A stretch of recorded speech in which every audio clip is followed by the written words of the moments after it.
Amém.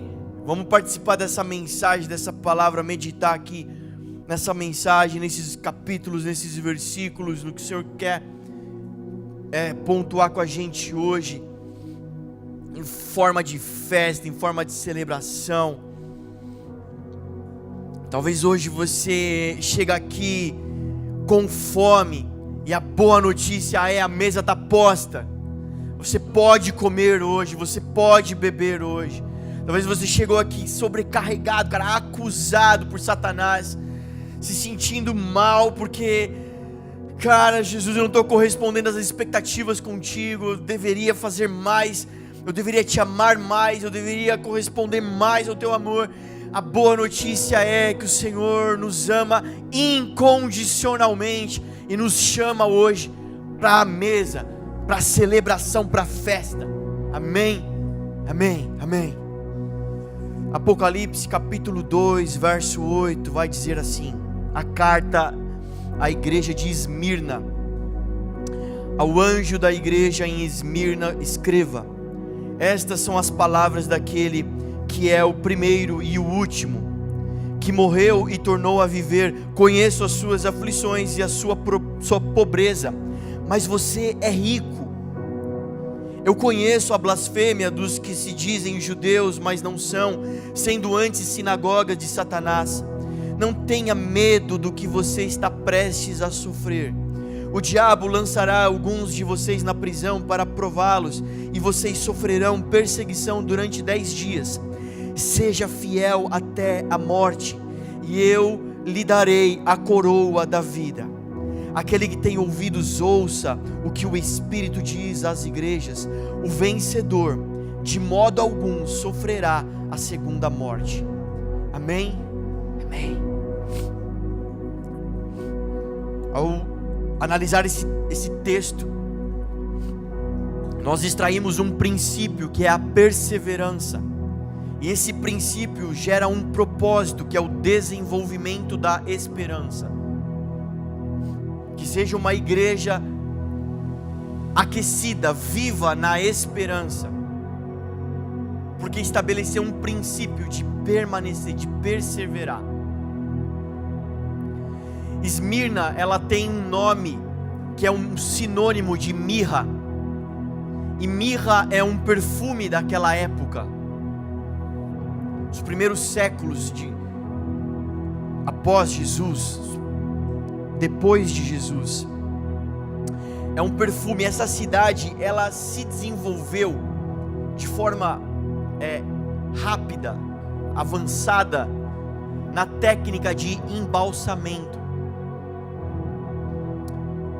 E a mirra era usada para ali ungir o corpo, né? Ficar um cheiro melhor no defunto. Os faraós são os famosos, né, pelo embalsamento, as múmias e tal. Enfim, era uma cidade que convivia, trabalhava, lidava com a morte. Por isso Jesus, ele começa dizendo que ele é aquele que morreu, mas tornou a viver. Ele é alguém que está acima dessa realidade que vocês estão acostumados a conviver. É aquele que venceu essa realidade que vocês estão acostumados a ver, conviver. É aquele que morreu, mas venceu, ressuscitou. E ele também começa dizendo: eu conheço as suas aflições. E aqui esse conheço, eu quero chamar a nossa atenção, porque não é um conheço, o texto nos sugere que não é só um conheço de eu tenho ciência das suas aflições. Eu conheço no sentido de eu tive uma experiência similar que a de vocês. Em Isaías 53, ele descreve assim Jesus: o que foi desprezado e rejeitado pelos homens, homem de dores e experimentado no sofrimento, como alguém de quem os homens escondem o rosto, foi desprezado, e nós não o tínhamos em estima. Jesus, quando ele começa dizendo eu conheço, é porque ele participou disso. A Esmirna, essa cidade, ela também é famosa porque ela foi uma das excelentes em obediência a Roma. Nessa fase, nessa época, o Império Romano, você conhece dos filmes, da história, da escola, o Império Romano poderoso tomando todas as cidades e impondo a sua cultura romana.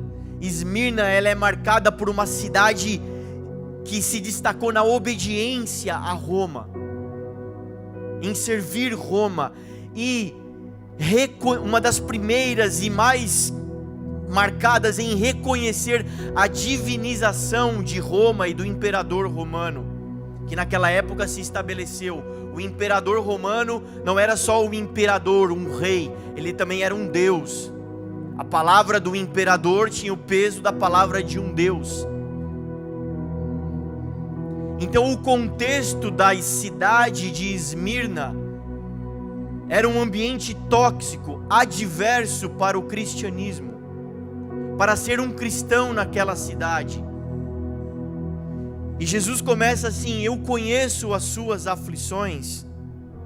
Eu fechei o texto. Eu conheço as suas aflições e a sua pobreza.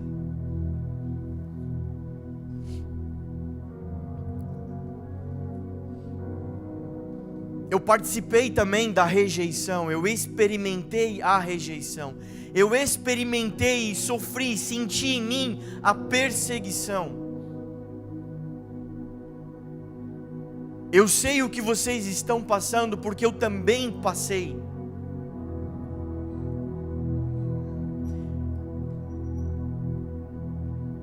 Eu quero pontuar aqui pra gente, um tempo pra cá, talvez 2 décadas atrás, mais ou menos, começa um movimento vindo principalmente da América para o Brasil, e chegou no Brasil aqui, um movimento que se chamou depois de neopentecostal. Existia o pentecostal, depois o neopentecostal. E o neopentecostal, o movimento neopentecostal, ele tem uma característica, trouxe uma característica que a gente conhece mais como teologia da prosperidade. Pregações e mais pregações, sermões, teologia extraída da palavra de Deus, no sentido de que todo cristão, todo filho de Deus, ele tem que ser próspero materialmente, e ele não deve padecer, sofrer com doenças do corpo, enfermidades. Então o filho de Deus, um dos principais homens que trouxe isso, implantou isso no Brasil, é um homem chamado R.R. Soares. E no livro dele, ele diz que depois que ele conheceu essa teologia, ele nunca mais ficou doente, ele nunca mais tomou remédio.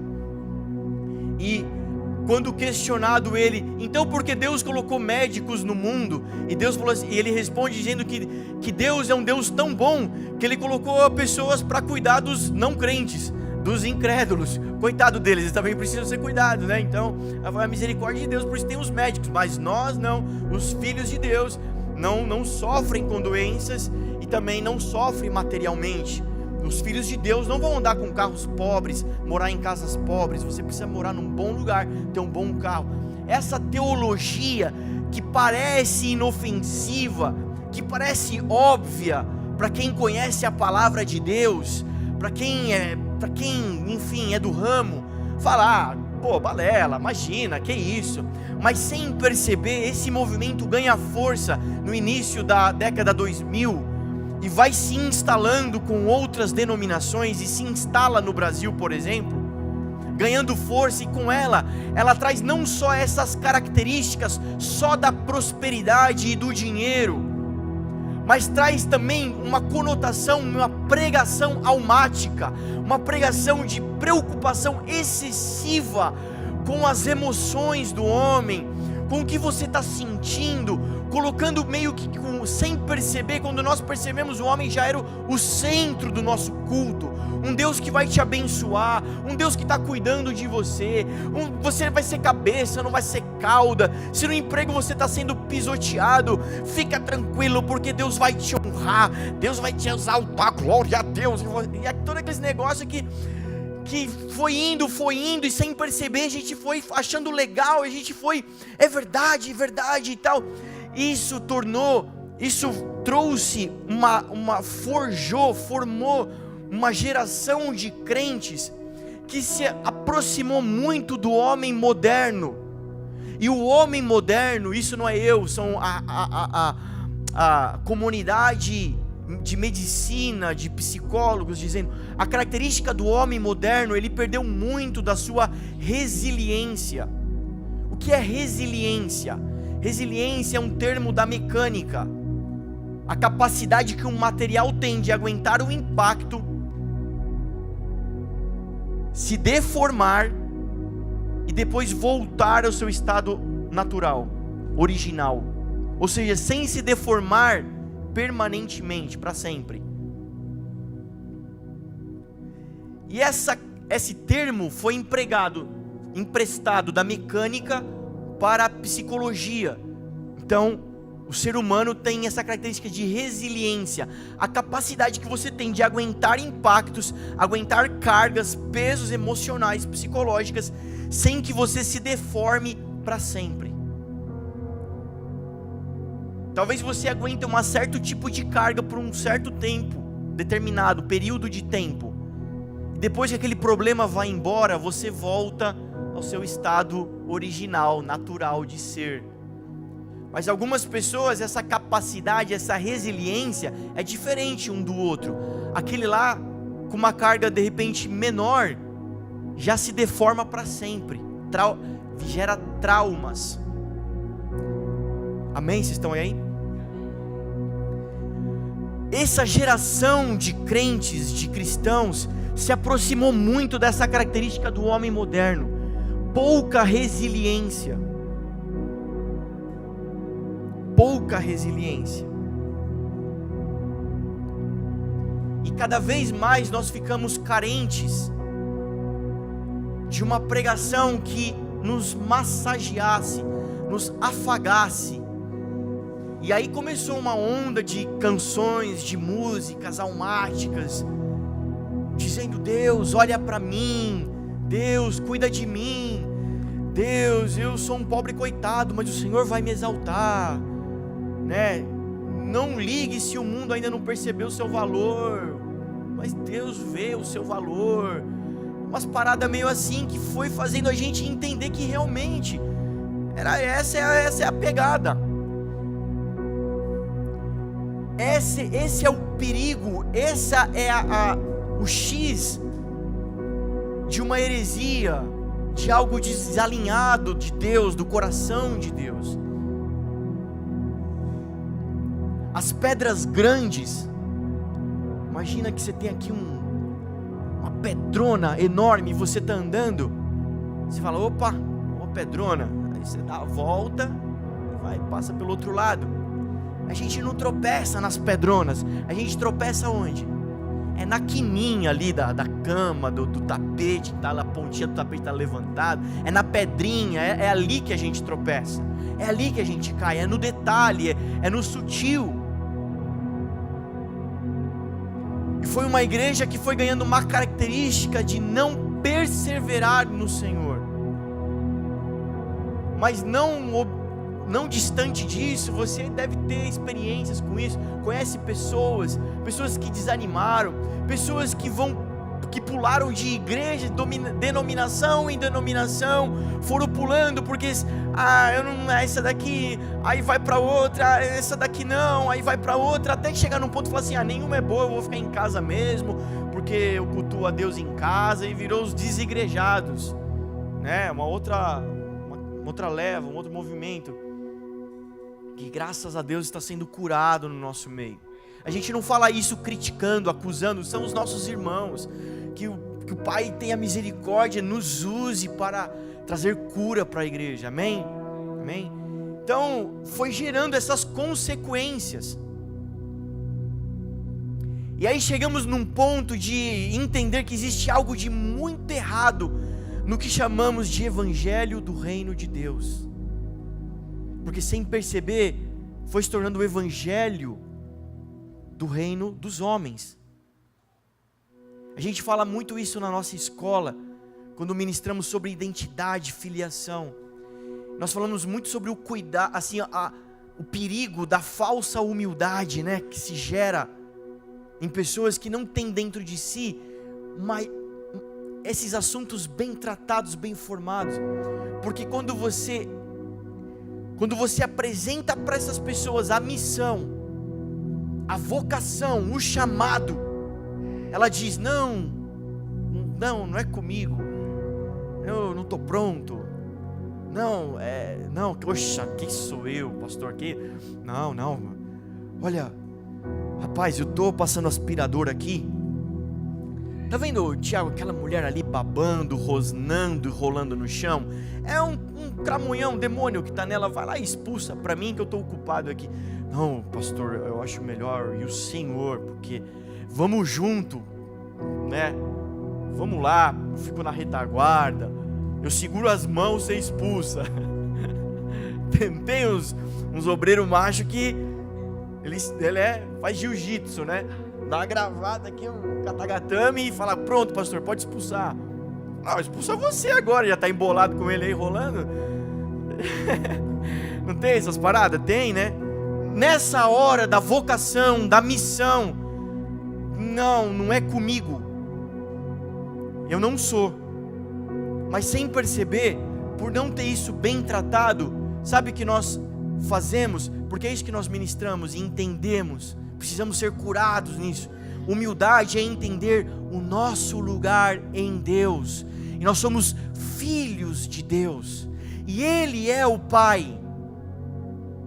Nós somos servos e conservos, nós somos serviçais, súditos, leais de um rei, e sem perceber o que essas pessoas fazem, trocam de lugar com Ele, e começam a dizer para Deus o que tem que ser feito. Quando vai orar, sem perceber, é sutil. Quando você vai orar, de repente você está falando para Deus o que é que Deus tem que fazer. Deus faça isso, Deus faça aquilo, que o Senhor faça assim, que amanhã faça sol, porque eu quero ir para o clube, e que tenha muito sol, Pai. Então eu oro para que o Senhor tire todas as nuvens, impeça todo o temporal, tempestade, porque amanhã nós vamos para a praia, e que o Senhor, nós, sem perceber, assim, no detalhe, a gente vai dizendo para Deus como é que tem que ser a nossa vida para ser feliz. A minha vida para ser feliz, Deus, é assim: é casado, 8 filhos, 2 carros, 3 apartamentos, sei lá, aquilo que você idealizou, que você sonhou, é aquilo que você começa a montar para Deus, e falar: Deus, agora abençoa isso. Sem perceber, sutilmente, é como que inverter os papéis. Deus, nós abrimos uma igreja, agora nós oramos para que o Senhor traga muitas ovelhas, para que o Senhor derrame do seu espírito aqui, para que o Senhor faça. Se a gente não tomar cuidado, sem perceber, então o nosso papel é estar no nosso lugar dizendo: Pai, o que é que o Senhor quer que façamos? Como o Senhor quer que façamos? Pai, o que é que está sendo gerado? Eu quero saber, me conta dos seus planos, me inclui nos seus projetos, Pai. É sutil,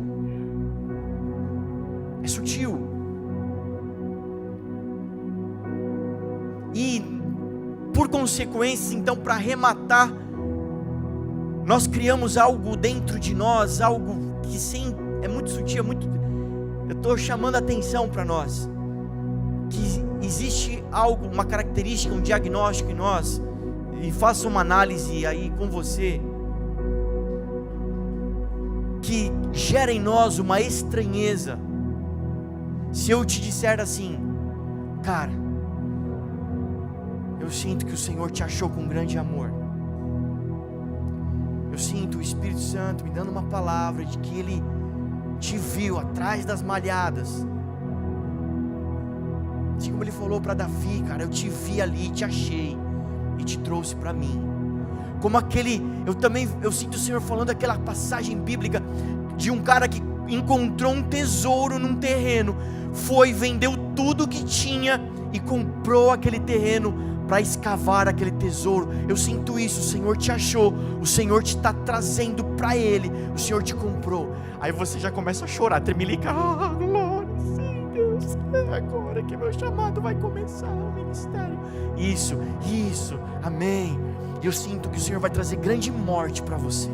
Eu sinto que isso vai vir uma temporada de muitas dores para você.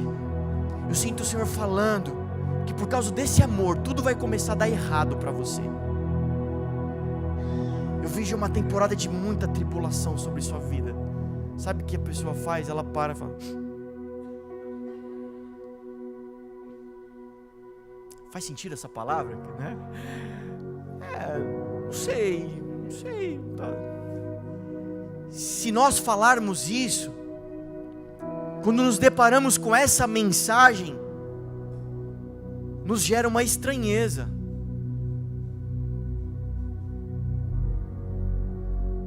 Pastor, minha casa está zoada, pastor. Vamos orar? Sim, vamos orar. Senhor, estamos aqui orando pela casa da fulana, do fulano. Fulana, eu sinto o Senhor dando uma palavra aqui, que tudo vai começar a piorar agora. A gente tem uma rejeição a essa palavra. Mas o Evangelho também é tome sua cruz. Mas o Evangelho também é morra. Deixa eu te dar algumas informações. André, assim que Jesus, crucificado, morre, no terceiro dia ressurge, ascende aos céus, depois de 40 dias, André começa o seu ministério. Ele vai por um lado que hoje é conhecido como Rússia. Ele começa a pregar, e depois de lá ele vai e fica um tempo na Grécia. Esse André lá, ele é martirizado e crucificado numa cruz em X. Por isso que a nossa cidade de Santo André, o embrasão tem um X, tá, gente? Santo André, cruz de X. Ele é crucificado. Mateus, eu peguei só os discípulos, os apóstolos que você mais... Mateus, ele vai para Antioquia e depois para Etiópia e acaba martirizado. Apóstolo Pedro, principal auge do seu ministério, do seu apostolado, fundamentando a igreja, a primeira igreja em Roma, ele é perseguido e crucificado também. E na hora de ser crucificado, ele, no seu último suspiro, ele pede para os seus algozes, dizendo: não me crucifique em pé, me crucifique de ponta cabeça, porque eu não mereço morrer como o meu mestre.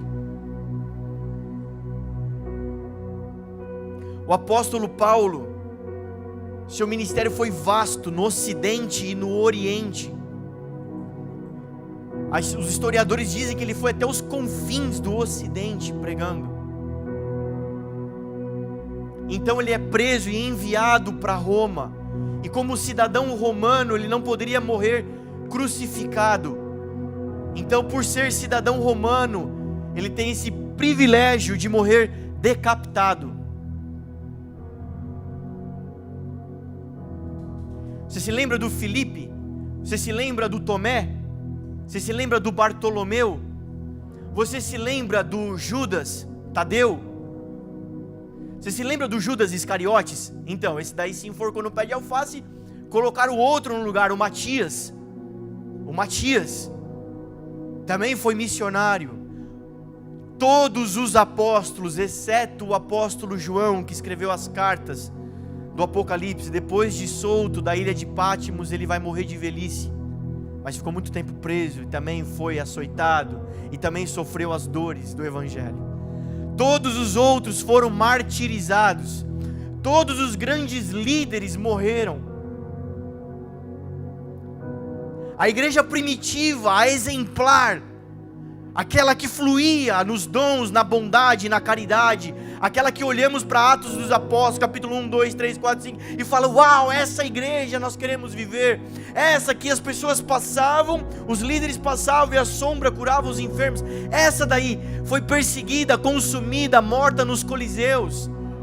Os seus membros, os seus crentes, alguns eram crucificados na rua e colocado fogo só para iluminar a cidade, só para isso. Era o poste da época, eram crentes que eram crucificados e ateado fogo.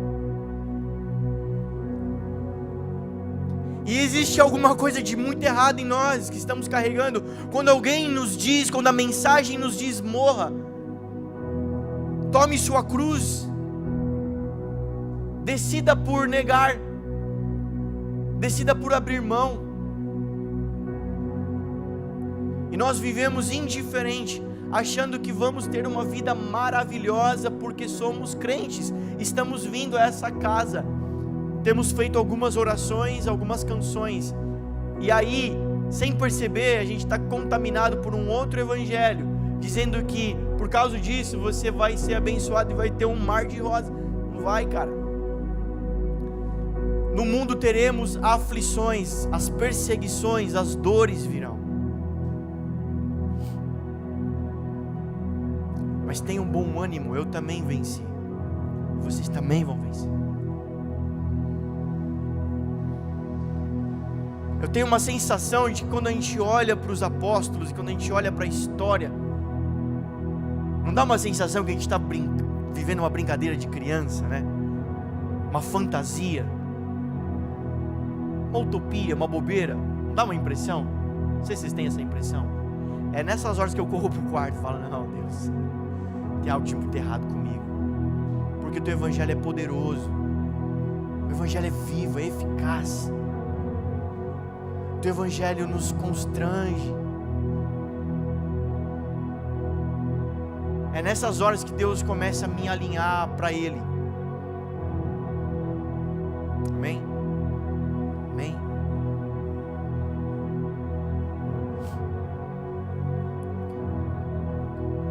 Segundo Coríntios, capítulo 4.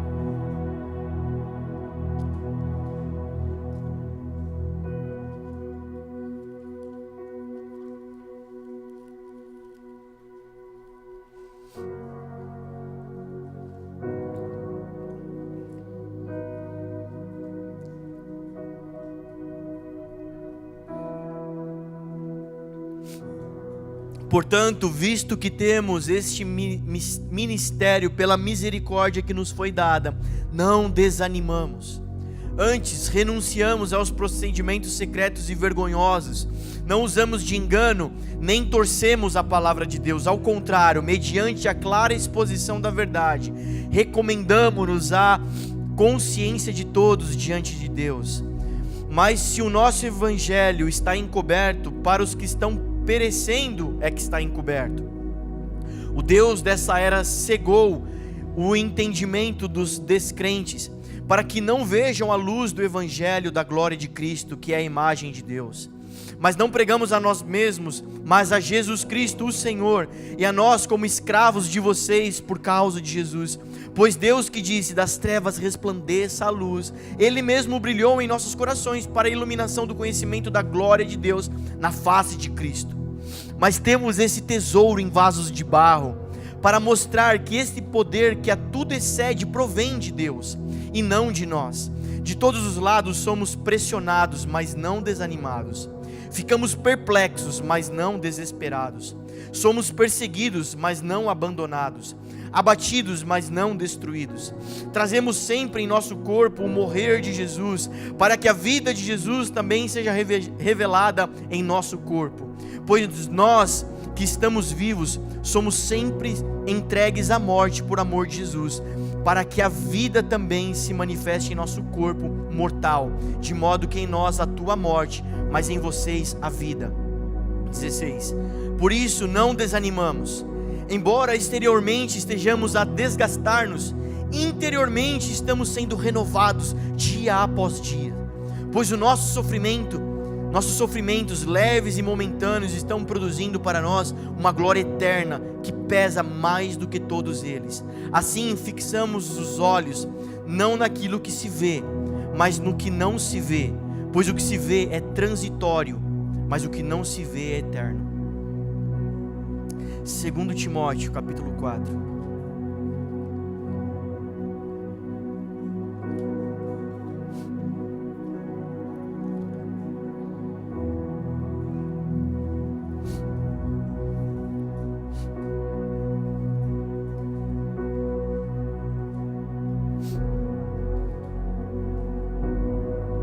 Verso 2: pregue a palavra, esteja preparado a tempo e fora de tempo, repreenda, corrija, exorte com toda a paciência e doutrina, pois virá o tempo que não suportarão a sã doutrina, ao contrário, sentindo coceira nos ouvidos, juntarão mestres para si mesmos, segundo seus próprios desejos. Eles se recusarão a dar ouvidos à verdade, voltando-se para os mitos. Você, porém, seja moderado em tudo, suporte os sofrimentos, faça a obra de um evangelista, cumpra plenamente o seu ministério.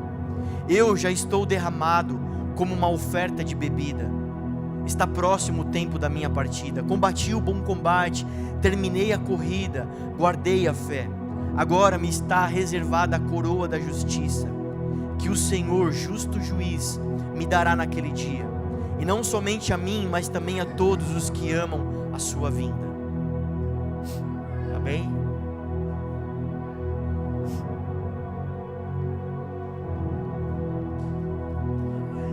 Eu conheço as vossas aflições.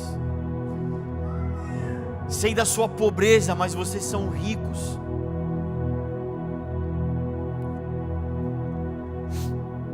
São ricos.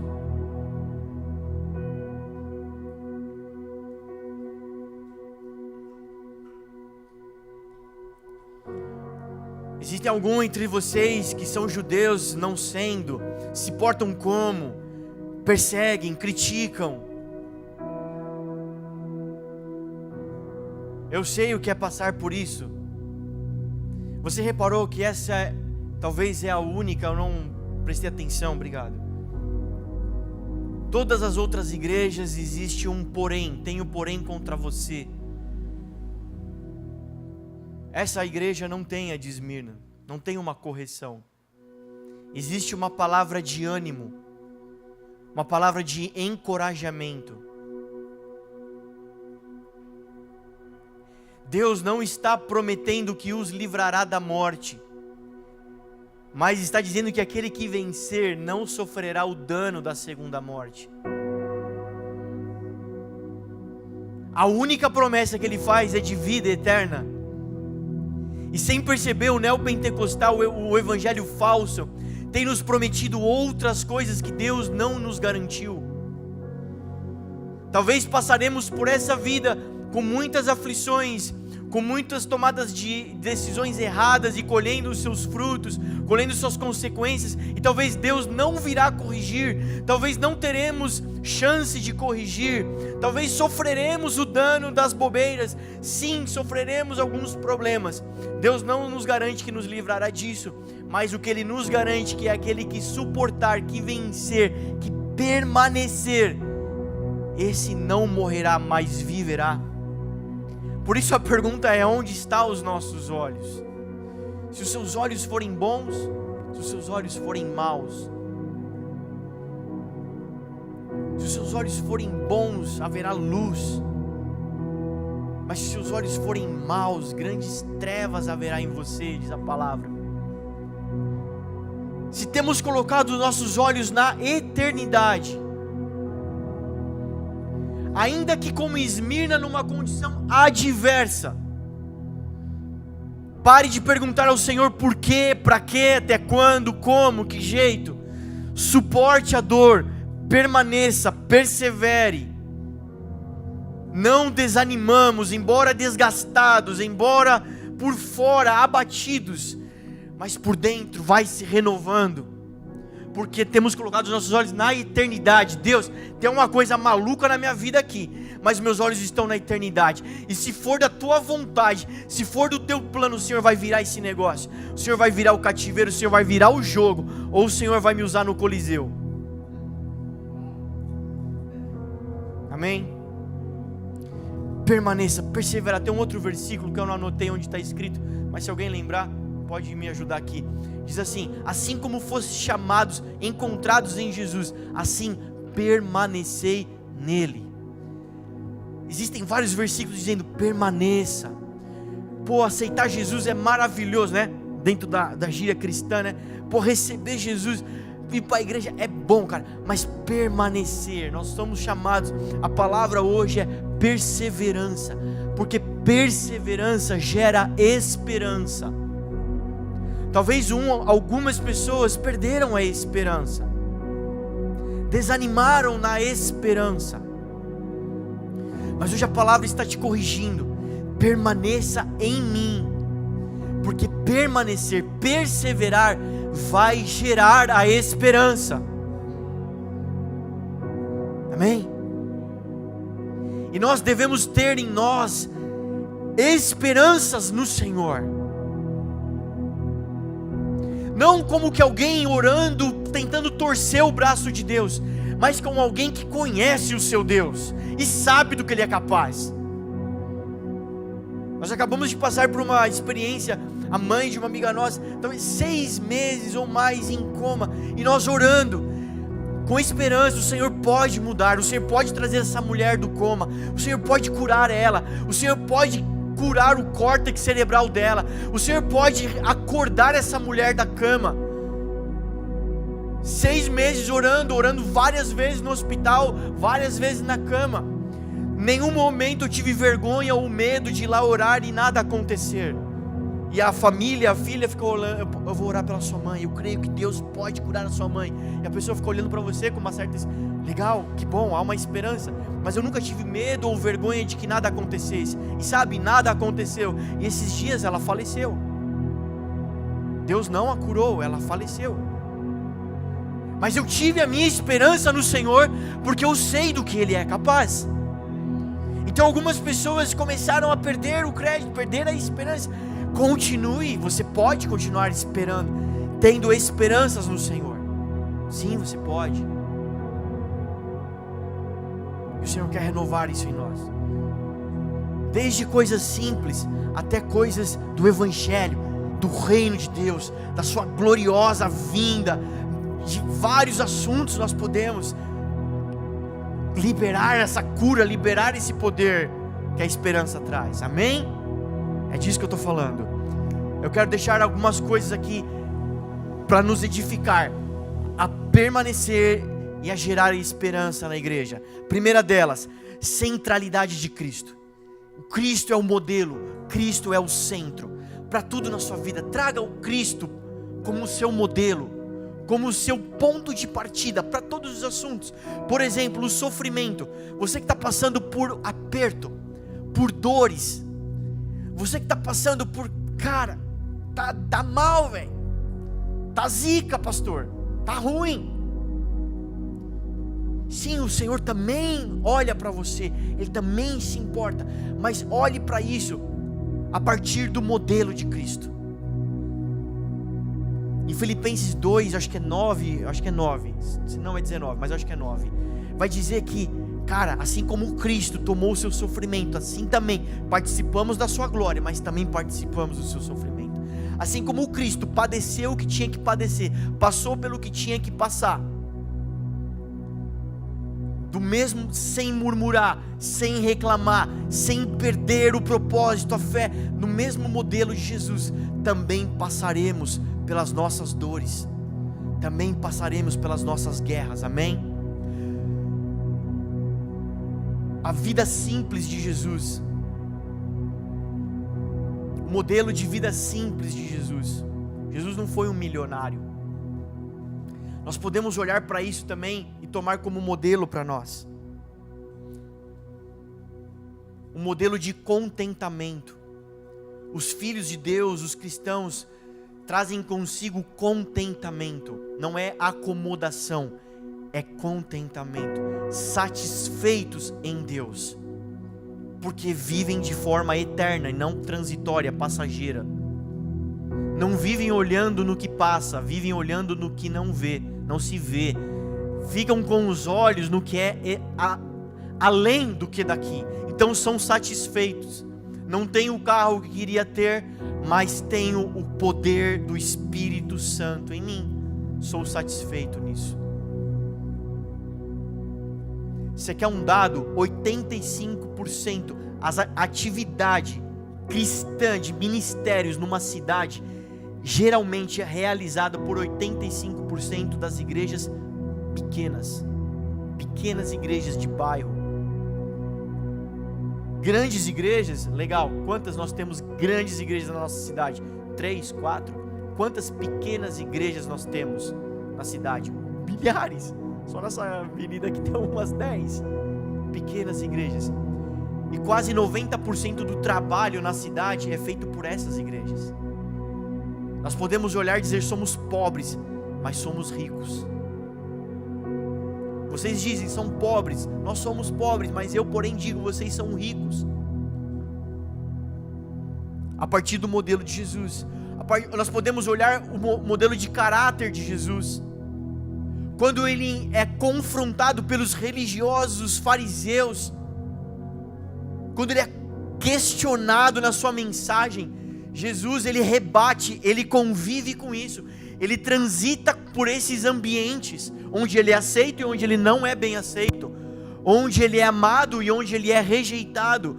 Nós podemos transitar por esses ambientes a partir do modelo de caráter de Jesus, sem ofender, sem fazer guerra, sem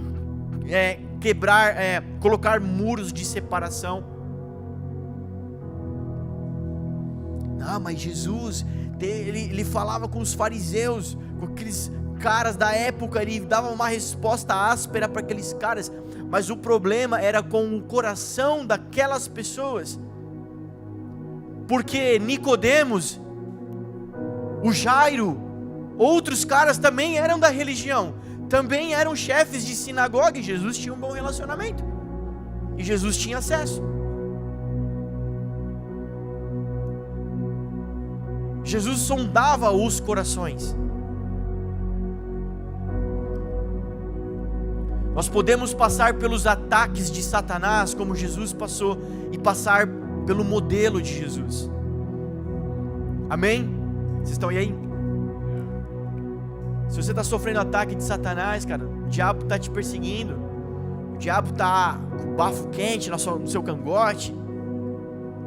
Se correr, o diabo pega, se ficar, o diabo come, sei lá, uma coisa mais ou menos assim. Opressão, eu sinto ele me acusando. Você pode passar pelos ataques de Satanás ao modelo de Jesus, e Jesus venceu o maligno. Quer perseverar, gerar esperança, tenha Cristo como centro e modelo da sua vida. Segundo ponto, processo. Nós passaremos por processos. Passe pelos processos. Existem diversos tipos de processo: de ensino, de disciplina, de experiência, preventivos. Você entra num processo, num momento da sua vida, que aquilo vai ser educacional para você, vai te ensinar a palavra, é pedagógico, mas em todos eles vai te gerar amadurecimento, maturidade. Entenda, passe por processos. A palavra de Deus vai nos ensinar que sempre de um período da sua vida para outro período, todos que nascem e vão morrer, todos que vão passar por aqui, todos sem exceção, vão transitar por períodos da sua vida, todos. E toda transição de um período para outro da sua vida, ele é dividido por um deserto, que nós chamamos. Alguns movimentos cristãos apelidaram o deserto como um momento ruim, como um momento de aperto, como um momento de escassez financeira. Estou passando por um deserto, pastor, estou desempregado. Mas o deserto cristão bíblico é um momento de transição e processo. É no deserto que você tem, é nessa fase que você vai ter alta intensidade de sinais, milagres e cuidado de Deus na sua vida. É no deserto que coisas vão ser arrancadas de você e outras serão inseridas em você. Amém? Amém, queridos? Quando o povo sai do Egito e vai para Canaã e eles transitam pelo deserto, nem as roupas mais eram as mesmas. As roupas foram crescendo. Eu creio que chegou uma hora que cresceu tanto que já não tinha mais nenhuma linhazinha da antiga, já renovou tudo. Transitou, renovação, coisas foi arrancada, porque o povo ficou muito tempo no Egito, aprendeu a cultura lá do Egito. No deserto essa cultura foi arrancada, para que eles entrassem em Canaã. Jesus, 30 anos, vai começar o seu ministério, deserto, para então começar. Se você está num processo, cara, você está se sentindo, cara, apertado, confrontado, está se sentindo, cara, está incômodo, cara, curte esse momento, entenda, curte, porque existe 3 tipos de gente. Lembra que eu falei que todo mundo vai passar? Então tem 3 tipos de gente: as que passam pelo deserto, as que morrem no deserto e as que fazem uma casa no deserto. Aqui é meu lugar mesmo, vou ficar aqui, faz 40 anos que está no deserto, e aí, como o povo lembrava no deserto do Egito, você conversa com essas pessoas e fala assim: não, mas, nossa, como Deus me usava 10 anos atrás. Rapaz, teve uma vez que... Aí você começa a falar das coisas de Deus, do sobrenatural, a pessoa participa da conversa, fala assim: é verdade, teve uma vez que eu estava num lugar, e aí tinha uma mulher, que ela tinha um braço, que era torto assim, nós colocamos a mão, oramos, Deus veio com poder, o braço da mulher fez assim, ficou novinho, a glória de Deus. Nossa, que testemunho impactante, que bênção. Quando que foi isso daí? Mês passado? Não, foi em 79. Faz tempo, tá lembrando do passado, assim como o povo no deserto lá fazendo casa, lembrando do Egito, lembrando do passado. Essas pessoas que fazem casa no deserto, elas não transitam de um lugar para o outro. Aquela fase Deus te usava poderosamente, Deus falava, era muito bom os cultos, e aí Deus transicionou sua vida, você veio parar aqui e tá aqui falando: mano, aqui é bom, eu sabia que eu tinha que vir para cá. Deus deu todas as placas, sinais, falou que eu tinha que, eu sei que eu estou no lugar certo, mas não é como era no passado, que, nossa, era bom, nossa, que não sei o que. Querido, entenda que você está transicionando, porque você está indo por uma temporada nova na sua vida, e se foi bom lá, vai ser mais incrível o que vem pela frente. Entenda, passe, não morra no deserto, e nem fique aí estagnado. Processo, uma flecha, querido, uma flecha, e a palavra nos chama de flechas. Você é uma flecha. Dá uma cotovelada na pessoa do seu lado, fala: você é uma flecha. Obrigado, é só um artifício para tomar água. Uma flecha, no mínimo, ela vai passar por 3 fases: aljava, mão e arco. No mínimo.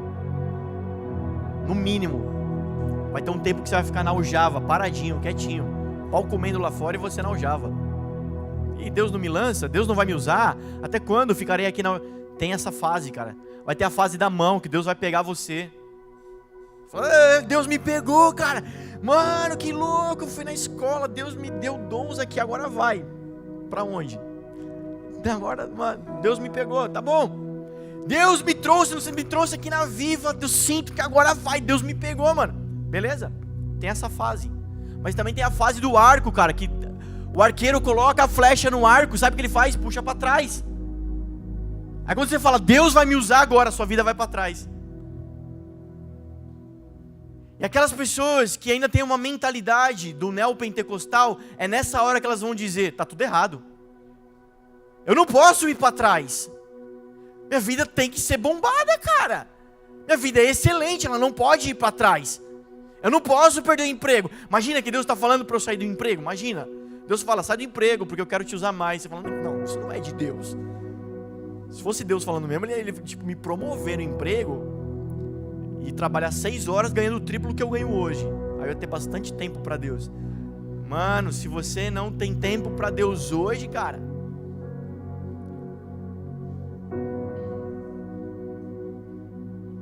oferta de Caim.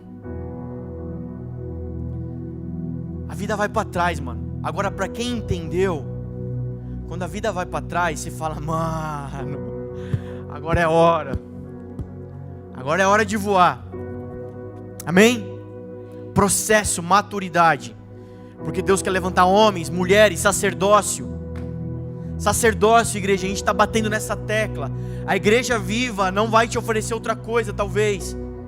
Mas se é algo que a gente vai bater, vai trabalhar muito, a gente está aqui disposto, com a faca no dente, com o coração queimando, para que você gere, para que você chegue a esse ponto de maturidade, de ser sacerdócio na sua vida. O que é sacerdócio? A mulher já olha para o marido e fala, é com você, porque é o marido que é o sacerdote do lar, não é isso? É, com você. Não, sacerdócio. Antes de Jesus, só o sacerdote entra no templo e se relaciona com Deus. Depois de Jesus, véu rasgado, vocês são sacerdócio real. 2 Pedro 2,9. Todos acessam a presença de Deus, aprendem a ouvir a voz de Deus, falar com Deus, ter intimidade com Deus. Todos. Processo, maturidade. Meninos não entram no templo. Meninos não queimam carneiro. Meninos não queimam pombas. Meninos não ofertam. Só no Viva Kids. Mas aqui não é o Viva Kids. Boa, aqui não é o Viva Kids. Vira para a pessoa do seu lado e fala assim, aqui não é o Viva Kids. Obrigado, gente, pela espontaneidade. Aqui não é o Viva Kids. O seu pai não vai te dar uma moeda para você brincar de ofertar na igreja. O seu pai não vai te dar um dinheirinho para você brincar de dar dízimo. O seu pai vai te fazer homem, mulher, homem, guerreiro, guerreira, para morrer no fronte. Amém? Amém? E terceiro, propósito. Cristo, processo, propósito. Destino, busca. Qual é o seu destino? Qual é a sua busca? Onde você vai chegar? Aonde você quer ir? Qual o próximo passo que você tem que dar? Você precisa ter esse discernimento. Você precisa saber, cara, o próximo passo é a minha casa. O próximo passo é ver minha família redimida. O próximo passo é ver meu casamento redimido, restaurado.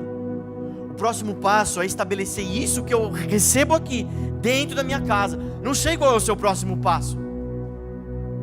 Meu próximo passo é vencer aquele pecado, é vencer o vício, é vencer aquilo que me esbofeteia, o meu espinho, é vencer. Meu próximo passo é ser útil aos olhos de Deus. O meu próximo passo é ser uma flecha fora da aljava. Eu não sei qual é o seu próximo passo, mas você precisa dele. Amém? E Deus vai te dar propósito, vai te dar rumo, para você permanecer, perseverar, ter esperança. Você precisa de um propósito para morrer. Para você ter esperança em vida, você precisa de um propósito para morrer. Pelo que hoje você daria a vida? Já parou para pensar nisso? Por isso, às vezes nós temos cultos, igrejas não relevantes, porque são crentes que não estão prontos a dar a sua vida.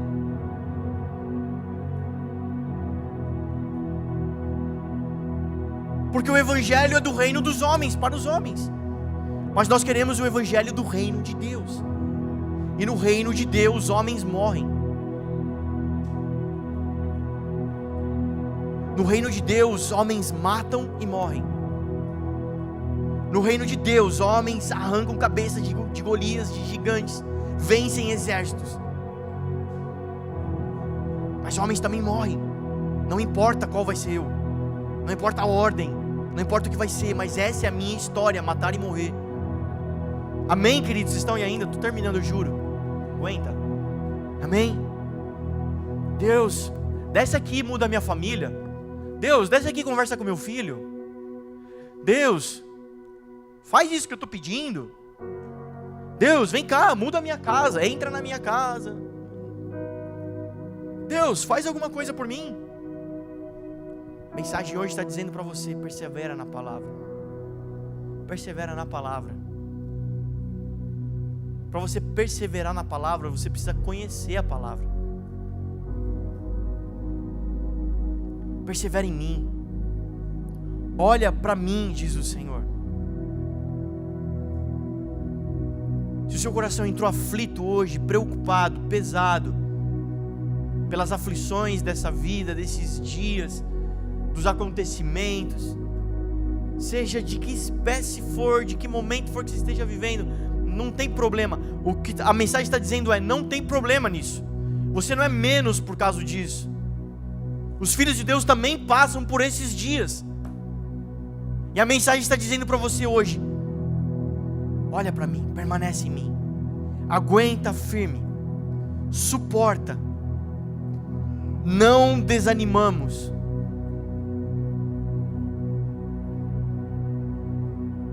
Aguenta. O Senhor está nos amadurecendo nesses processos. O Senhor está nos dando propósito nesses dias. E quando você tiver um propósito, Pastor Regis, por favor, eu juro que estou terminando. Quando você tiver propósitos, deixa eu te falar uma coisa. Você que tem sonhado com coisas, no seu coração alguma coisa está sendo gerada, deixa eu te falar. Nesse período, não tem problema nenhum. Não se abata quando não compreendido. Quando você não tiver aliados, quando você não tiver ninguém que te ajude. Quando em algum momento você falar para você mesmo no espelho dizendo: eu não sou melhor porque eu não tenho ninguém que me ajude. Que você se lembre desse branquelo aqui gritando com as veias. Lembre-se pelo menos de mim, mas melhor que se você lembrar da palavra de Deus. Lembre-se, não tem nada de errado com isso. Jesus Cristo na via sacra, na via cruzes, carregando a sua cruz, indo para o Calvário, porque tinha um propósito. Ele estava lotado de gente à sua volta, tinha muita gente à sua volta, mas ninguém entendia o propósito de Jesus. Por isso ninguém ajudou Jesus a carregar a cruz. Por isso, quando você se sentir sozinho, não tem problema nenhum. Quando nós vamos nos tornando maduros, e para desenvolver a maturidade, agora eu falo com homens e com mulheres agora, os meninos não vão me entender. Nesses processos de desenvolvimento da maturidade, existe uma palavra-chave que nós precisamos, nós, homens aqui, homens dessa casa, mulheres, ministros, obreiros, diáconos, precisamos entender, desenvolver, que a maturidade, ela precisa ser desenvolvida também com a palavra solitude. Solitude, solitude não é solidão, existe momento de solitude. A solitude é um momento voluntário seu que você vai a sós com Deus, um time, um tempo a sós com Deus. É muito bom ter uma equipe à sua volta, ter gente à sua volta, e todo mundo na mesma vibe, todo mundo atirando para o mesmo lado, mas existe tempo também no desenvolvimento da maturidade, que você precisa aprender a ter tempo a sós com Deus. É nesse tempo, sabe por quê? Tudo que nós fazemos não choca Deus. Deus não fica chocado com o que você faz. Nossa, a Marina toca baixo, meu Deus. Ele fala, meu Deus. Ele fala, uau, como ela... Você viu o anjo, ela toca baixo. Ele não fica chocado com o que a gente faz. Mas Ele quer o nosso entendimento. Ele quer o nosso entendimento. Muitas pessoas dão 10% do seu salário. Está aqui, Deus, o meu dízimo. Deus quer que eu pare de fumar, Deus quer que eu faça isso. Deus, Ele quer o seu coração, o seu entendimento, porque se Ele tiver o teu coração, se Ele tiver o teu entendimento, o teu propósito, Ele vai ter tudo. Tudo que Ele pedir, Ele vai ter. Então Ele está preocupado aqui e aqui. É lá, a sós com Deus, que isso é desenvolvido, ministrado. É nesses lugares onde você vai resolver o teu passado, para alinhar o teu presente e cumprir o teu futuro. É nesse lugar, solitude com Deus. Existe cura na alma, existe libertação, existe salvação, existe. Sim, nós ministramos isso, não cansamos de orar uns pelos outros ministrando isso. Sim, mas onde você vai resolver o teu passado, eu te digo que existe um ambiente propício para isso, que é a solitude com Deus, tempo a sós com Deus. Tempo a sós de qualidade com Deus, maturidade. Já viu crianças? Crianças, elas entram, o pai com a mãe: pai, me dá R$2 para comprar doce, me dá seu celular, quero brincar, pai, vamos fazer. As crianças estão sempre pedindo em busca de alguma coisa. Nós não somos mais crianças. E a pastora Helena Tanuri tem uma pregação dela que fala isso: não abrace o Senhor revirando os seus bolsos.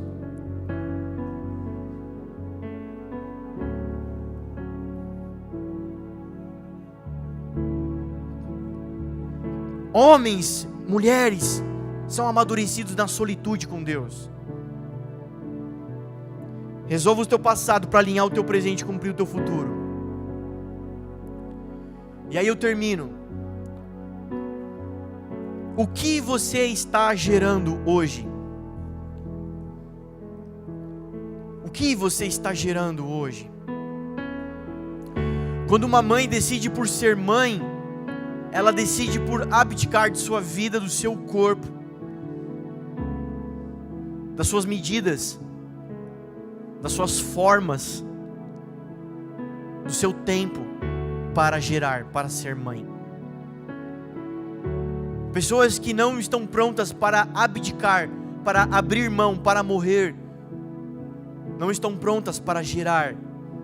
Mas hoje, você que entendeu a mensagem, você que já entendeu faz tempo, tudo que eu estou falando para você é só para dar um gás, é só para dar um up. Você já entendeu isso daí? Eu pergunto hoje: o que você está gerando dentro de você? Morte? Está esperando findar os seus dias e aí você descansar no seio de Abraão até que o Senhor venha ressuscitar os mortos e aí a gente ir para as bodas do Cordeiro, arrebatar a igreja?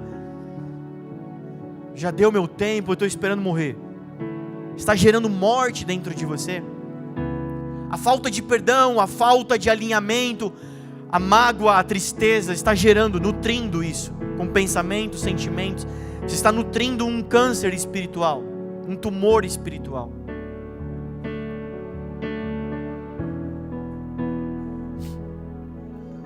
O que você está gerando dentro de você? Um anjo aparece para Maria, lê lá em Mateus, os evangelhos: Maria, você vai dar à luz a um filho, você vai gerar do Espírito. E Maria passa a gerar o menino Jesus pelo Espírito. O que você está gerando é seu ou é do Espírito? É a sua cabeça, a sua cachola, a sua inteligência que está gerando coisas, projetos para você? Ou o Espírito está gerando dentro de você? Segundo, com quem você está gerando? O anjo fala para Maria: Maria, sai, vai ficar na casa de Isabel, sua prima. Isabel estava gerando João Batista. Estava gerando a mesma coisa. Ela vai para um ambiente seguro, um ambiente onde está sendo gerado a mesma coisa. Com quem você está gerando?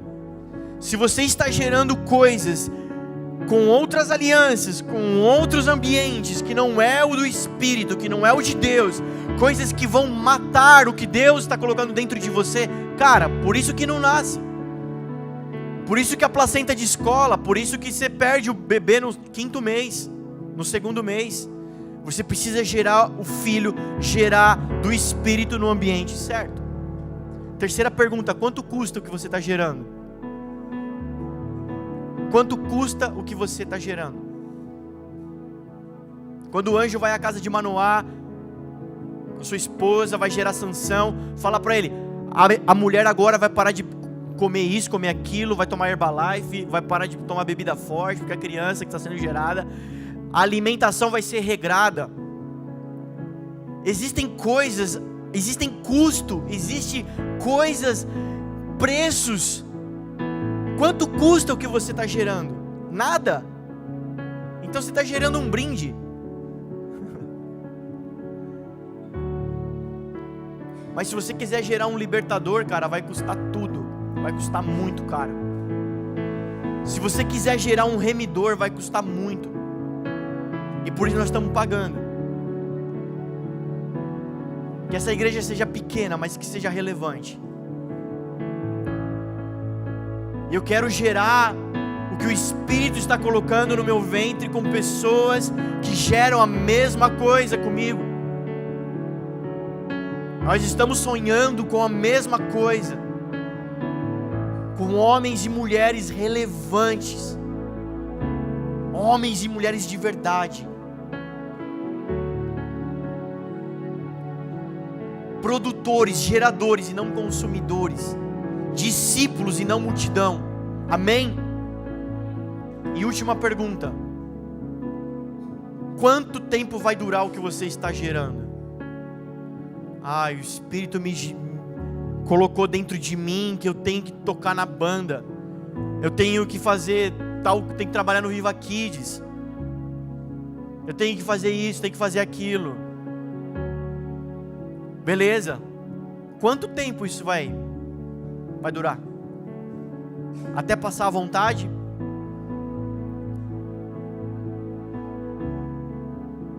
Até acabar o culto?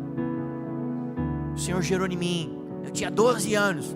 Estava no acampamento de jovem. Veio um anjo, colocou a mão na minha cabeça, falou em línguas e mistério. Depois traduziu as línguas e o mistério, dizendo que me usaria para a glória dele no louvor, tocando guitarra. Quanto tempo dura o que foi gerado no Espírito? 3 horas? Quando o Juninho prega, né? O pastor Júnior. 1h30? 3 músicas aos domingos? O que o Espírito gera, ele gera para a eternidade. E vai ficar para a eternidade, querido. O que o Espírito quer gerar em nós é para a eternidade. Por isso, aquilo que o Espírito gerar dentro de você vai marcar vidas. É para marcar vidas. Não é para marcar o lugar, não é para marcar o culto, é para marcar vidas, porque vai durar gerações. Quando eu encontro pessoas no mercado, no shopping, na rua, jovens, que eu já nem lembrava mais. Pastor, cara, eu tô na igreja tal, na cidade tal, fazendo tal coisa. Glória a Deus por aquele tempo que o Senhor me pastoreou. Às vezes eu nem lembro o nome do cara. Eu falei, glória a Deus, cara. Vai levar para a eternidade, mano. O que eu gerei, o que nós geramos, chorando, no chão, no pó, com pouco, com muito, de qualquer jeito, foi gerado no Espírito para a eternidade. Não para mim, não para lugares, mas para a eternidade. Fique em pé no seu lugar. Vamos encerrar. Pastor, como é que eu sei se eu estou gerando do Espírito alguma coisa dentro de mim? Você tem o diagnóstico. Você vai ter náusea. Você vai ter vontade de vomitar. Vai ter dias que você não vai conseguir levantar da cama. Você vai sentir dores, você vai sentir o seu corpo mudando. Não é assim que uma mulher gera um filho? Não é assim? É assim, você vai sentir a sua vida mudando. Você vai sentir as suas medidas, as suas dimensões sendo esticadas. Pergunta para uma mulher que já teve filho se isso é gostoso. Pergunta para Elô se isso é gostoso. Pergunta para ela se é confortável. Você vai ter certeza que está gerando algo no espírito, porque você vai sentir desconforto. Você vai sentir que algumas coisas parece que estão dando errado dentro de você. Ah, cara, mas você está gerando do espírito. A palavra hoje está vindo para corações assim: persevere, permaneça, tenha esperança. Guarde a minha palavra. Fique com aquilo que eu já te falei, fique com aquilo que eu ecoo no seu coração. Guarde a minha palavra. Suporte as dores, suporte as perseguições. Aguente por um pouco de tempo. E ainda que dure essa vida, a morte não vencerá, não sofrerá o dano dessa morte. A eternidade já vive em nós, ela não está esperando a gente, ela já vive em nós. Então já temos. Gere do Espírito, tenha propósitos, suporte o processo, encare o processo. Sim, diga, sim Jesus, amassa. Filho do homem, posso eu quebrar o vaso e fazer ele de novo? Sim, como oleiro o Senhor pode fazer um vaso de novo. Como para Esmirna, suporte. Eu conheço isso que vocês estão passando, eu já passei por isso. Venci a morte.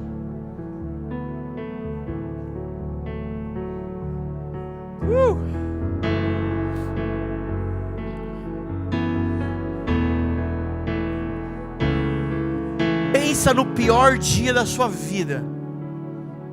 Você falou, cara, isso deve ser alguma coisa parecida com o inferno. Mas não chegou nem perto, na verdade, né? Que é o inferno.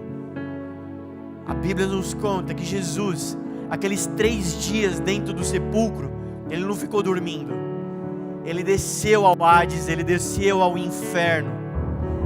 Pregou para espíritos em cárcere. Em Apocalipse vai dizer que ele tomou a chave. E ao 3º dia nos trouxe para nós, cara.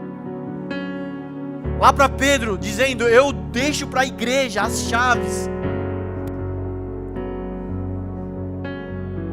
Então ele suportou o inferno por nós. Ele venceu por nós. Nós também venceremos. Portanto, que você, no seu tempo de solitude, no seu tempo de oração, diga até mesmo para você mesmo: como ele venceu, eu também vencerei. Como ele suportou, eu também suportarei. Porque está batido a minha alma, porque te entristece dentro de mim. Aguarda um pouco de tempo e ainda o verei. Porque choras, mulher? Aquele que crê em mim, ainda que esteja morto, viverá. Então, se você se sente apagado, diminuído, desanimado, abatido, se sente, cara, parece que eu tô meio vazio esses últimos dias. Eu acho que eu comi muito no Natal, comi muito no Ano Novo, tirei férias de Jesus e agora eu tô meio seco, meio parado. Cara, a mensagem hoje é para você. Acende essa lâmpada, acende a fogueira, vamos, bora queimar. Bora queimar, porque tem coisas sendo geradas em você para remissão. Vamos agradecer a Deus.